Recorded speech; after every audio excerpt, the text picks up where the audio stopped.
Sa palagay niyo po ba, malaki yung pag-asa na ma-impeach si Vice President Sara? Doon po sa tanong mo, naniniwala po ako na hindi siya ma-impeach. Eh, Vice President Inday Sara Duterte, sinupalpal si kabayong kongresista Chel Diokno. Ito ay may kaugnayan sa impeachment laban po sa kanya at kay Madriaga na gusto pong ni Chel Diokno na ilipat po ng detention facility anak ng Kagwang. Attorney Paulo Panilo, hulog di umano ng langit ang kasinungalingan ni Madriaga sa kampo ng depensa at paniguradong mababasura lamang ang impeachment laban sa kanya. Wala na po yung impeachment na yan. Ano na lang yan? Sarsuela na lang yan ni Sandro Budlat ang Mata Marcos. At ito wala na nga pong sumusuporta dito. Inyo, lahat baliktaran na o baka nagpataas lang ng presyo. Baka 200 million hinihingi.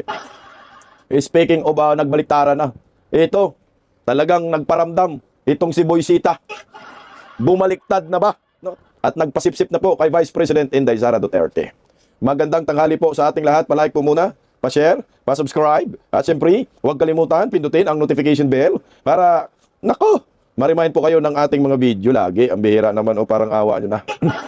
At siyempre, nais ko po munang magpasalamat. Medyo matagal-tagal na, napundo na, naipon na eh.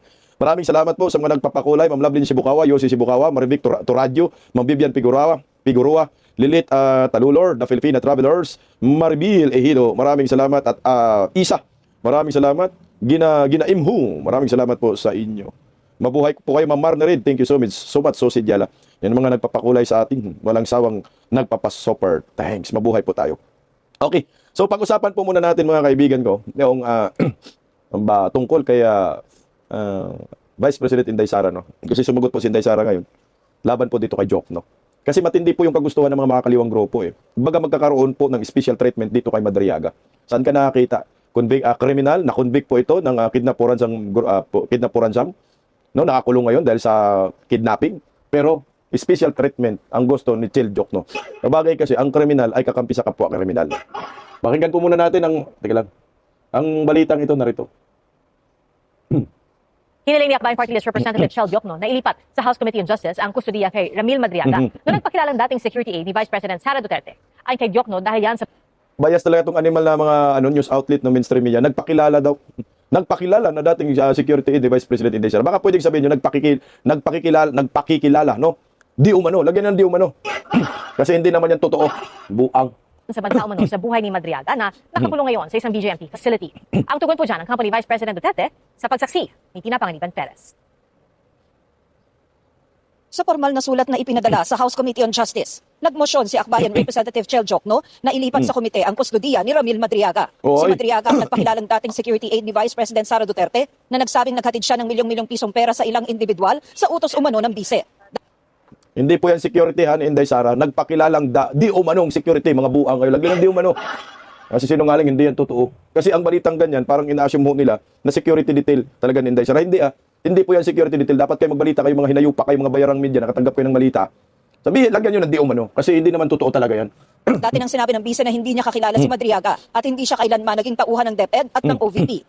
Isinumite ni Diokno ang sulat matapos sabihin ng BJMP na may banta umano sa buhay ni Madriaga na nakabilanggo ngayon sa BJMP facility dahil sa kasong kidnapping. Ayon kay Diokno, kailangang matiyak ang kaligtasan ni Madriaga at availability nitong maging witness sa gumugulo ngayong impeachment complaints laban sa bise. Precisely why we want to make sure that he can come before the committee so that we can assess kung talagang ano ba yung alam niya bilang personal knowledge niya at kung talagang kapanipaniwala siya. Sabi ng kamp, Lolo nyo. Gusto nyo, joke mo, ibahay mo na lang si Madriaga eh. So kakanlungin ng Committee on Justice si Madriaga. Yung kriminal, kakanlungin ng mga kongresista. Di ba pag nagkanlong kayo ng kriminal, may kaso kayo? At yung kakanlungin yan. Kriminal nga ho yan eh. Ano yan, talagang witness na credible, maanak ng Kagwang. Wala, ganun talaga ang mga hinayupak, no? Ito ang sagot ng company Inday Sara. ng bise sa isang pahayag. Gusto rin nilang maging ligtas si Madriaga para maipakitang manloloko nila ito. Kaya bukas daw sila sa hiling ni Diokno kung ito ang paraan para matiyak ang kanyang kaligtasan. Paniwala rin nila, may tuturing lang na material witness si Madriaga dahil mapatutunayan nila sa kanyang testimonya na politika nila ang nasa likod ng pagpapa-impeach sa pangalawang Pangulo. Nagmosyon din si Diokno para ipasabpina ng komite ang SALN ni VP Duterte at mga dokumentong hawak ng Anti-Money Laundering Council para sa anumang transaksyong may kaugnayan sa bise. Kasama sa mga pinapasabpina ni Akbayan Representative Chel Diokno sa House Committee on Justice ay mga record ng accounts na nasa pangalan ni Vice President Sara Duterte, nasa pangalan nila ng kanyang asawang si Atty. Man Starpio at nasa pangalan nila ng kanyang amang si dating Pangulong Rodrigo Duterte. Anak ng kagwang, anong karapatan po ninyo na magsabpina ng mga bank records ni Vice President Inday Sara Duterte? May ebidensya ba kayo? Yung mga paratang ninyo ay totoo ba na si Vice President Inday Sara ay nangungurakot at nangungulimbat sa kaban ng bayan? Mismong kuha na nga ako nagsabi na maayos ang record ng Office of the Vice President at DepEd. Putang ina ang fishing expedition na to, no? Isasubpina, ulul. Hindi pwedeng papayagan to kasi pag pinayagan po, gagamitin lang ho itong parang ginagawa nila fishing expedition against Inday Sara Duterte. Bakit si Inday Sara? Ang pagtuunan nyo ng pansin, wala namang record na pangungurakot. Si Bongbong Marcos, subpina yung mga bank accounts ni Martin Romualdez, trilyon. Ang ina tong mga salot na to, no? Dapat ito ay wag nang pamarisan Namang hinayupak na to. Nauna rito, naghain ng mga abogado ni VP Duterte ng appearance ad cautelam sa House Committee on Justice para ipakilala ang mga tatayong abogado sa impeachment proceedings. Ayon kay committee member Congressman Terry Riton, posibleng may conflict of interest sa mga abogadong sina Attorney Michael Powa na dating spokesperson ng DepEd at Attorney Reynold Munsaya na dating Assistant Secretary for Procurement ng DepEd dahil posible silang maging mga witness sa Ulul. impeachment proceedings. If they are required to appear as witnesses, automatic po ba nagdapat bumitaw na sila as lawyers? It would also depend kasi kung ano yung ilalaman ng kanilang testimony. And then that would be the time that that decision would have to be made. May hanggang Lunes si VP Duterte para maghain ng sagot sa mga impeachment complaint laban sa kanya. Ang tindi ng ng mga buhaya, ang gawin nila yung si Munsayak at saka si Uwa, hindi daw pwede maging abogado, tapos gagawin nilang witness against Inday Sara. Mga tanga! Yung mga hinayupa kayo, masyado na kayong halata sa pinanggagawa ho ninyo. Hindi po pwede yan Siyempre, hindi pwedeng, putangin na, ilalaglag ni Inday Sara yung sarili niya. O tanggalin kita. Pagka-abogado ngayon, mag-witness ka doon sa kabila. Anak ng kamuti. O ito naman yung sagot ni Vice President Inday Sara Duterte. Sinupalpal po niya dito si Diokno. Yan po ay summarize lang, pero ito talaga yung sagot niya. Basahin natin Medyo mahaba-haba po ito. Sagot niya ito kay Chel Diokno. Ito, ang payag po ngayong araw ni Vice President Inday Sara Duterte. Mga kababayan, media outlets, kasama ka ng hinayupak ang GMA, have recently published what is described as a letter from Representative Diokno filed before the House Committee on Justice, seeking the issuance of subpoena to obtain additional documents and records in connection with the impeachment complaints against me. This is only reinforces what I have been saying all along. There is no sufficient evidence to warrant an impeachment case against me. The finding of sufficiency in substance by the Committee on Justice presupposes that the allegation and the complaints are supported by evidence. The committee cannot conduct an investigation to search for evidence to support accusations already made in the impeachment complaints. Doing so would amount to a third fishing expedition by the House of Representatives. The first was the budget hearing in 2024. Remembered, for the now infamous line, let's stick to our plan. Yan kay Kimirot. The second, were the hearing conducted by the Committee on Good Governance and Public Accountability, which many will recall, for the so-called Mary Grace Piatos attack. Pasikat din, mga dilawan din Now, we are witnessing yet another desperate attempt to search for evidence where none exist. Hirap na hirap sila kasi paano makakalap ng ebidensya pati star witness nila, anak ng kagawang kriminal. Let me say this again. For the 9th time, the impeachment is a political attack designed to protect certain individuals and advance personal and foreign interest. Among them are an official reportedly struggling with substance abuse, a congressman widely regarded as the mastermind of flood control funds, and his associate who allegedly received malitas of cash, and a legislator openly positioning herself for a presidential run. Si Tambalos-los yan. Even more disturbing in the treatment now being extended to Madriaga, an alleged kidnapper who fabricated an entire story. The request that he be given special treatment in the House of Representatives is a grave insult to the minor victim who was traumatized by his criminal acts.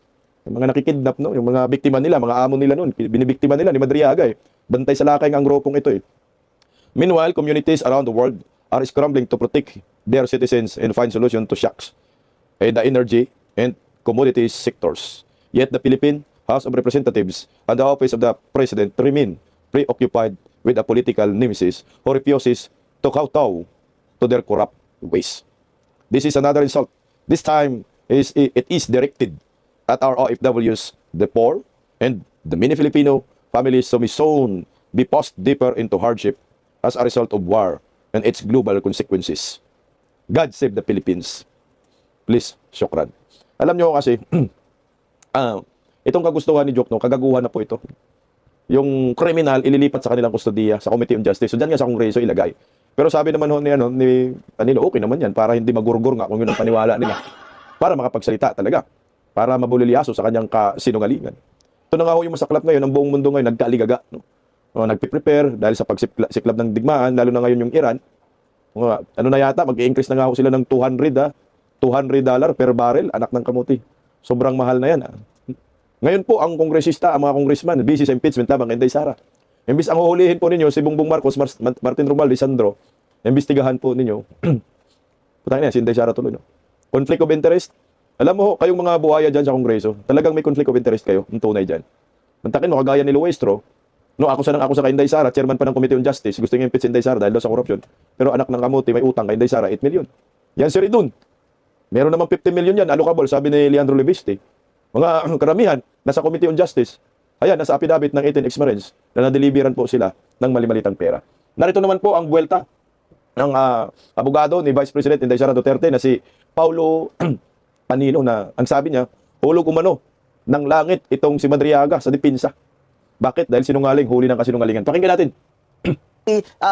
Why you are saying that this is a perjured affidavit? Yeah, kasi karamihan ng nasa laman ng affidavit niya, pati pangalan niya, mali or hindi totoo. Anak ng kamote. Pati pangalan, hindi totoo. Paano na nangyari ito, Laila de Lima Jokno? Mga kongresistang buhaya, pinaniniwalaan po ninyo sa affidavit yung pangalan hindi totoo. Wala, natalo na yan. Anong nilagay dyan sa pangalan? Bongbong Marcos? Laking usapin yan ha, kahit yung affidavit mo tapos yung pangalan mo mali, wala na yan, tapos na agad dyan. Dyan pa lang, ma-identify ka nang nagsinungaling ka. Talagang perjury ka dyan. Mabulo ka sa bilangguan. Sabi niya kasi dito na nagtatrabaho siya for VP Sara, simula pa lang nung mayor siya ng Davao City, hanggang sa naging kasama daw siya sa PSG at sa VP SPG na nagproprotekta dati noon kay PRRD, pati kay VP Sara. Pinabuo daw siya ng isang campaign group ni VP Sara noong 2020 na may pangalang Easy Pilipinas, hanggang sa nagde-deliver daw siya ng limpak-limpak na salapi sa mga sasakyan na galing daw sa confidential funds. Nasa baleta ba? Nasa sasakyan daw po. Wala po sa maleta. Ibang style. Pero ito si Madriaga, did he ever work in any way directly or indirectly with Vice President Sara in Davao? Hindi po. We have, hindi lang po sa Davao City, we have certifications from the Davao City Local Government, the Presidential Security Group, the Vice Presidential Security and Protection Group, So, Department of Education, and even the Office of the Vice President. Wala po siyang connection sa hindi mga ba si opisina. Madriaga ngayon nasa kulungan? Opo. Anong kaso, attorney? For kidnapping for ransom. Aba, bongga palang kaso nitong Madriaga. At sinasabi nilang siya ang pinaka-credible witness against VP Sara. Wala na ba kayong ibang makuhang witness dyan na hindi naman kidnapping for ransom? In fact, Attorney Guanzon, Anak ng kamote, no? Kidnapuran sa mga kaso pero credible lang sources. Credible na witness. Saan sila kumuha ng nung parang kapal na mukha ba? No? Na ipagmumukha nila sa taong bayan na ito, credible ito. Kasi kriminal. Credible ito kasi may kasong kidnapuran sam. Anak ng kagawang ginagago tayo ng mga buhayang ito. Duloy. sabi nga ng PNP, nung inaresto siya noong 2023, ang description sa kanya is siya ang leader ng Madriaga Kidnap for Ransom Group, which is one of the most dangerous criminal syndicates in recent history. That was the description of the PNP. Wow, and that's Criminal syndicates, no, notorious. Pero credible na witness ni Trillanes de Lima at ni Jokno, mga buwang. Sko ginoo. that's in official PNP documents. Well, it was reported. It was reported as coming from the PNP. Ayun. Nagtataka ko, yung storya niya, pilit na pilit nilang pinagdidikit na may na inutusan siya, okay? In behalf of Vice President Sara na magdala daw ng pera. Ano ba itong mga pera na ito, attorney? Ang sinasabi niya, confidential funds daw. Magkano daw? Merong delivery ng 80 million, merong 33 million, meron patang 1 billion. Paano daw niya alam na confidential funds? Wala siyang Teka lang, bago natin. Sige, tuloy na lang natin tuloy yung. sinabi, hindi niya in-explain. Basta inutusan lang siya magdala. Sino Oo, daw daw. nag-utos sa kanya? Si VP Sara daw mismo. Oh, talaga. May text siya, Di kagaya ni Yusek Bersamin, may text sila ni Bongbong. Oh, di ba? Bongga ito. Walang text, attorney. Wala. So far, yung affidavit niya mismo, wala talagang substantiation, walang nakadikit na any evidence. O, saan daw niya kinuha yung pera? Well, sinabi niya, inabot daw sa kanya ni Colonel Dante La Chica, na dating OVP Security Officer. At Bakit daw sa kanya inabot? dahil parte nga daw siya ng grupo. Pero meron tayong testimony from Colonel Dante La Chica na hindi niya man kilala tong si Madriaga. At saan daw niya dineliver at kanino? Kung kani-kanino, meron daw sa parking lot ng Mega Mall, meron sa Ombudsman parking lot, meron sa isang mayor in Laguna na hindi naman pinangalanan, meron sa Novaliches, sa Santiago family, pero walang mga detalye, 'di ba? Oo. At yung mga detalye na binigay niya, kunyari, meron siyang sinabi, dineliver niya sa Mega Mall parking lot. Tapos white Vios daw na may 80 million ng laman. And then a few days later, nakita niya daw na the same car minamaneho ni Miss Ria Kilala, asawa ni Attorney Ryan Kilala. Pero imposible 'yon kasi sabi nga namin dun sa complaint affidavit ni VP Sara, hindi naman nagda-drive itong si Ria Kilala. We have a certification from the LTO Oo. na She has no license. no driver's license at hindi talaga Oo. marunong mag-drive. So, So, ang timing lang, attorney, gusto ko makita. Kailan siya nag-execute nito affidavit niya? November 29, 2025. Oh, simula na noon ang first impeachment, di ba? Meron na. Tapos na. Voided na ang first Oo, impeachment. tapos na. Tapos saka siya ngayon sa November siya. Bakit daw ngayon lang siya nag-affidavit niyan? Hindi natin alam, pero ako, ang hinala namin dito is kailangan nilang punuin yung gap nila sa evidence versus VP Sara. So gumawa sila ng ganitong klaseng testimonya, gawa-gawang testimonya ni Madriaga Oo. para meron silang mapakita kung saan napunta yung confidential funds. Dapat ipakita natin itong picture ng Madriaga na ito na yung mga picture ba ng mga akusado pag bago sila or pagkatapos sila maaresto para makita naman ng mga audience natin kung ano itsura nito at bakit napaka-importante niyang tao. Yan, criminal na itsura. Ang labo noon ng affidavit ni Madriaga, malabo naman talaga kasi puro kasinungalingan. Mantakin mo ha, yung confidential funds, sumabot ng 1 billion daw yung delivery niya. Magkano lang ba yung confidential funds, Inday Sara? Di ba 125 million lang? Sabihin na lang natin 600 million, yung pautot nila, pinatubuan nila. Pero 1 billion? Saan ang galing yung 1 billion mo, buang ka? Tapos yung isa sinasabi, may driver. Nagda-drive daw yung babae. Malaman-laman, walang lisensya, di marunong mag-drive. Yung sa Mega Mall talaga mag-abutan. Ano maniwala dyan? Pera yan sa Mega Mall? Parking lot? Tangin ng script ni Trillanes eh. Doon sa mga ex-marines talagang doon sa House of the Representatives at sa bahay ng mga dinideliveran. Yan ang legit talaga. Kaysa sa Mega Mall, kung deliver mo sa Mega Mall parking lot, ang tanga mo naman, milyon-milyon dala. O ito tuloy natin, sinabi rin po ni Attorney Paulo na hulog ng langit itong kasinungalingan ni Madriaga para sa Team Duterte. Ang tao. So if you were to describe Madriaga, Attorney Paulo, in one word, ano po ang description niyo sa kanya? Huwad, sinungaling. Ayun.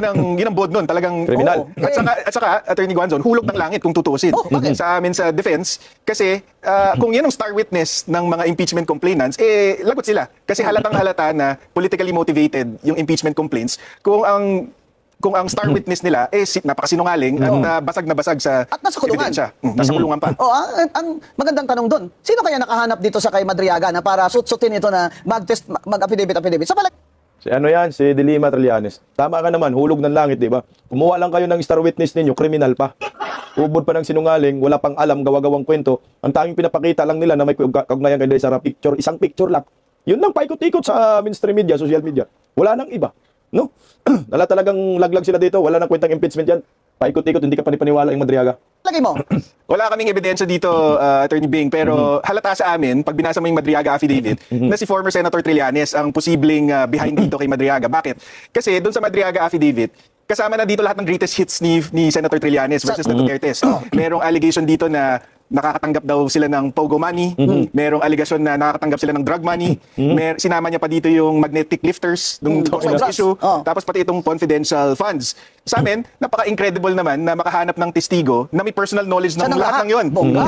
Ilang 10 taon na atang linalako ni Senator Trillanes itong allegations na to. Wala naman siyang matibay na ebidensya. Tapos suddenly, just in time for the impeachment, merong isang Madriaga na alam niya lahat yun. Diba? Kami nga, Attorney Guanzon, doon sa complaint affidavit ni VP Sara, para lang definitively mapatunayan namin na hindi sila magkakilala, we had to get the testimonies of 7 witnesses para lang siguradong each witness is speaking from personal knowledge. Correct. So, na hindi siya kilala. na hindi siya kilala. And imposible yung mga sinasabi niya. Hindi siya, sabi nga Can you give me the names of your 3 witnesses? I have 7. Pito. That's former PSG Commander Major General Lutica. Jose Niembra. And then we have a former PSG Commander Brigadier General Randolph Cabangbang. We have the former VP-SPG Commander Dante La Chica. We have the former DepEd Security Officer Dennis Nolasco. We have Attorney Ryan Kilala, na ito lang talaga yung kaibigan ni Madriaga. Ito yung mukhang connection kay VP Sara, si Attorney Kilala. And then Dali we si even have Madriaga dyan. testimony from Miss Ana Magnaye. She's an events organizer that handled the inauguration of VP Sara. Just to refute the insinuations na porke may picture si Madriaga with VP Sara during the inauguration. Ay, close na siya. Close na siya. May picture siya. Nakita ko nakabarong siya. Ito ma'am, doon sa testimony ni Ana Magnay, pinapakita niya doon na, number one, hindi imbitado si Madriaga doon sa inauguration. Putang ina mo, Madriaga ka. Hindi ka pala imbitado dyan, hayop ka, pumunta ka pa. Ano nangyayari dyan? Nagpasilpi ka, pang loko ka. Yan tayo eh. Yung attorney kilala na, yung parang may grupo-grupo sila, titistigo pa. No, para basagin si Madriaga, putang ina, Trillanes. Ipakulong mo talaga yan, Day, si Trillanes, Day, sa 2028, Day, kasi salot yan, kasama si De Lima. Sobra ng kasinungalingan kasi pag hindi po natin parusahan si Trillanes, pagpapatuloy po yung pagiging aso niya. No, marami na pong mga personalidad ginagago ni Trillanes eh. Tangina, pira-pira na lang talaga itong hinayupak na asong sundalong kanin na ito, no? Eh, wala. Tonyo, yung bataan mo. Hindi pala imbitado dyan. Ang buang ba't ka pumunta nakabarong pang animal, no? Yan lang talaga yung picture. Nag-iisang picture nila ni Inday Sara at ni Madriaga. Wala nang iba. Pero siguro mga around 3,000 yung tao dumating sa kaganapan na yan. Eh. Lahat pwede mag-selfie. Ako nga, anak ng kamote, nakapag-selfie man tayo kay Inday Sara, napakaraming bisis na eh. Isa lang yung ipinagmayabang ko, yung huli lang. Pero yung una, pinapapunta talaga kami sa Office of the Vice President, ha? Imbitado talaga kami. Kinausap talaga kami ni Inday Sara. Hindi naman kami nagmayabang na empleyado. Hindi naman kami nagmayabang na konektado kay Inday Sara. Pero itong animal na ito, hindi pala imbitado, nagpa-selfie. Hayan, PSG na. BP, PSG na lang. Siya na daw yung founder, siya nang gawa. Nagiging trainer ng PSG. Yung para, security guard. Nakita, hindi ba na kukonsensya si Madriaga sa kanyang kasinungalingan dito? Yung pamilya mo, Madriaga. Anak ng kagwang yung ang kakapal din ng mukha ng pamilya niya. Pati kayo, mga anak ni Madriaga, kumanta kayo, tatay ninyong kriminal na kidnapping. Ba't ayaw niyong aminin, sinungaling yung tatay niyo? Pero anyway, wala na ho yan. Yung impeachment na yan, sarswila na lang yan, hindi yan mai-impeach si Inday Sara. Mismong sinabi ni Boysita eh. Putang ina, Boysita, nagpasipsip ng animal. Ayan na, oh. Wala na kasi, baliktaran na kasi. Tatakbong senador to si Boysita eh, nakikita ko eh. Mismong si Boysita, tinanong ng Billionaire News Channel kagabi. Oh, ma-impeach ba si Inday Sara? Sagot ni Boysita, hindi. Kaya ang ginawa ni Boysita ngayon, dahil hindi naman ma-impeach si Inday Sara, latang gawa-gawa yung mga akusasyon sa kanya, ayan, nagpasipsip ng buang. Eh, alam mo naman si Inday Sara, eh, wala namang masamang tinapay sa kanya eh. Pag pumunta ka, may sadya ka sa kanya, entertainin ka. O, ito Madriaga, yung talagang pumunta. Nangangamoy balimbing ng animal. Wala na eh, kasi nakikita niya, ay kung pumunta na lang ako sa mga Duterte kamakailan, kung sa Duterte 10, panalo ako. Kung hindi ko binabanatan mga Duterte, di sana senador na ako. Ang tanga, nang budol ka eh. O, ito, tinanong po dito si Boysita, no? Bakit ka nakipagkita kay Inday Sara? Ano bang sadya mo? Mag-apply ka bang vice presidente? Anak ng kamuting balitang ito, siya daw yung vice presidente ni Inday. Alam mo, Boysita, ito pakinggan natin. Recently po, nakipag-meeting kayo kay Vice President Sara at maraming nag-react. Nakita yung picture ninyong dalawa. Tungkol saan po ba itong meeting ninyo? Alam niyo ma'am, bilang advocate, ako talaga kapos sa lahat. Yeah. Kaya, I'm trying my best na lahat ng alam ko makakatulong, kinakausap ko. Bakit ko po kinausap siya, VP Sara? Rider siya.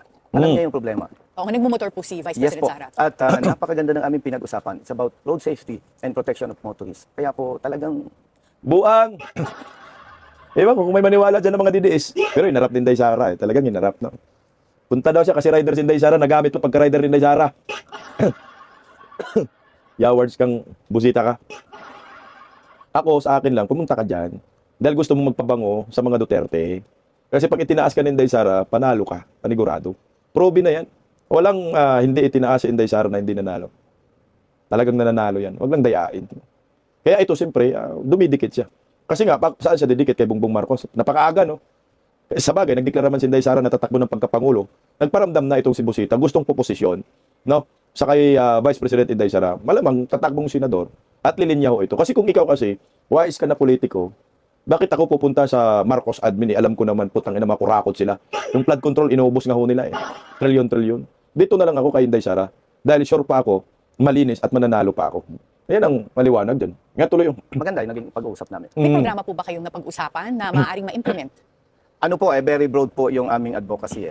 Ngayon po kasi nagkakandak kami ng pre-road safety seminar. What? Pag-usapan po namin yan dahil nabanggit ko sa kanya, libo-libong Pilipinong namamatay sa road process, about 60%.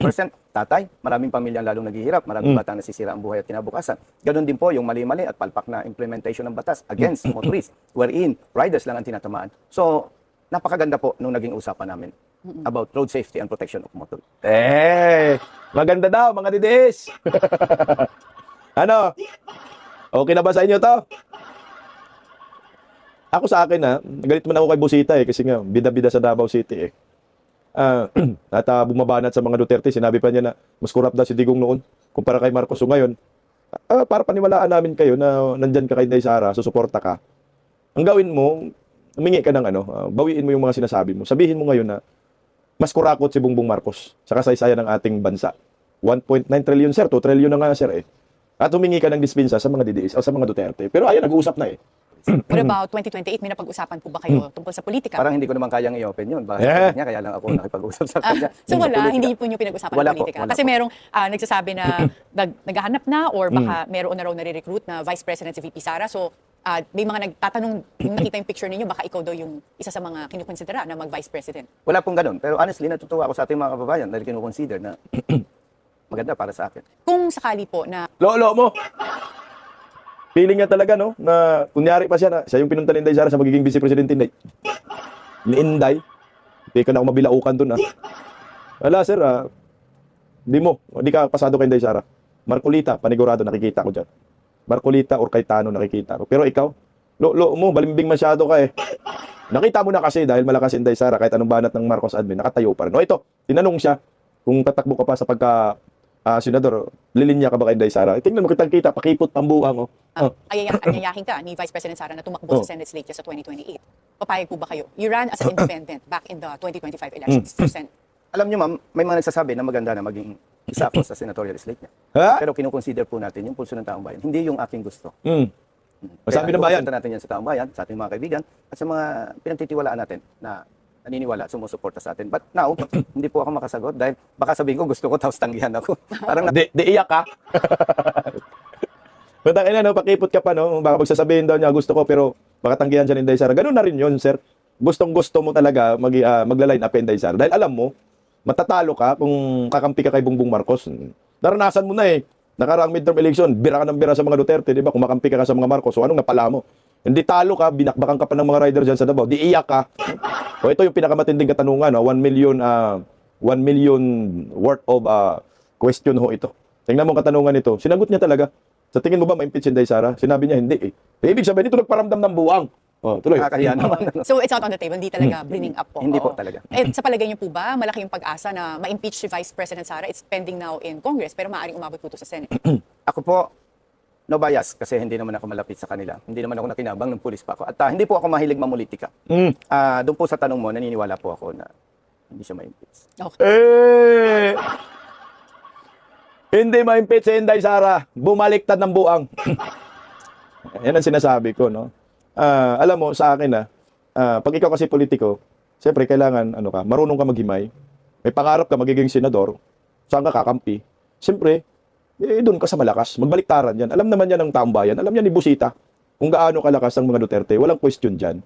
Kaya ikaw, siyempre ngayon, nagpaparamdam ka na sa mga supporters niya. Kahit nga ngayon sa ating channel, baka may nabighani na ni Busita eh. No?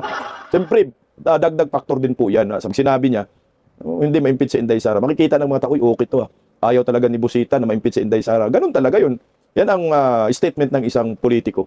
Normal yun para makuha mo yung loob ng mga supporters ni Inday Sara. Total, nakipagkita naman siya kay Inday Sara, no? Nakipag-usap siya, maganda daw yung usapan nila. Wala na, diretso na ito. Babaliktad na ito. At ayan, magiging didiis na naman ang kwanggol. Bahala na ang taong bayan, magusga kay Busita. Basta, tayo, hindi ma-impeach si Inday Sara, paniguradong sa 2028, there will be a deal recording. Duterte tayo!